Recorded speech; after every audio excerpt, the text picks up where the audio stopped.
meron tayong clip pan. Ang issue ay naputol lang yung wire niya sa loob, kaya ating ayusin.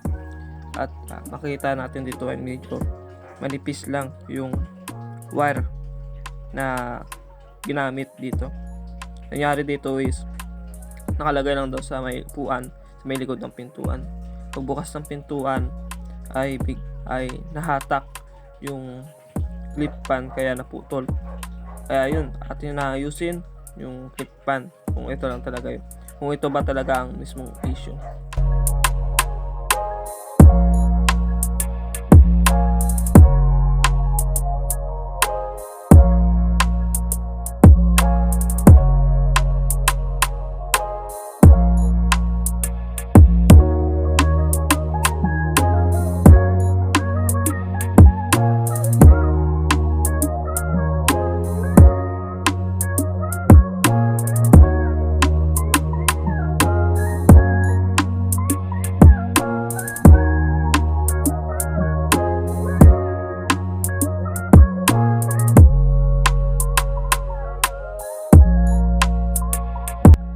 Dito ay ating hinangin para sure na di na maputol pa muli at mas matibay pa yung pagkakabit sa kanya.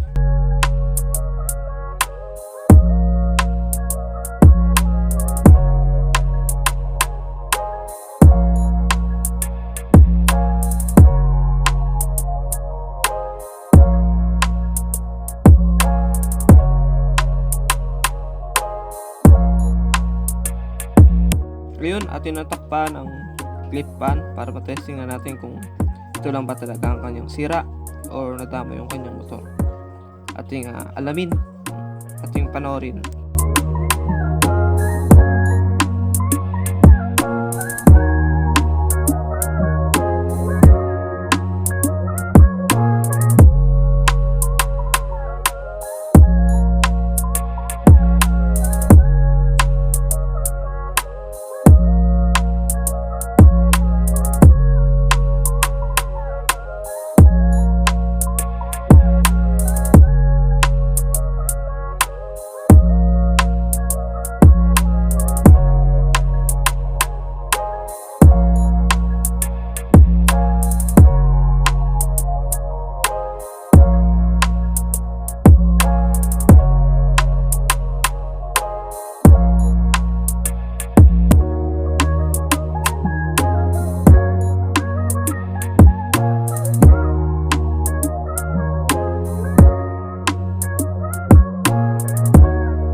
At ating na testing ay gumagana naman siya, umiikot.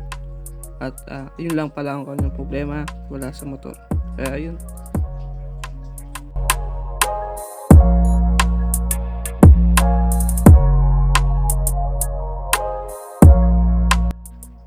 Yun, since na testing na natin at nalaman na natin kung anong sira, kaya ngayon ay atin nang ikabit yung mga iba pang takip at iba pang tornilyo. Salamat sa panonood.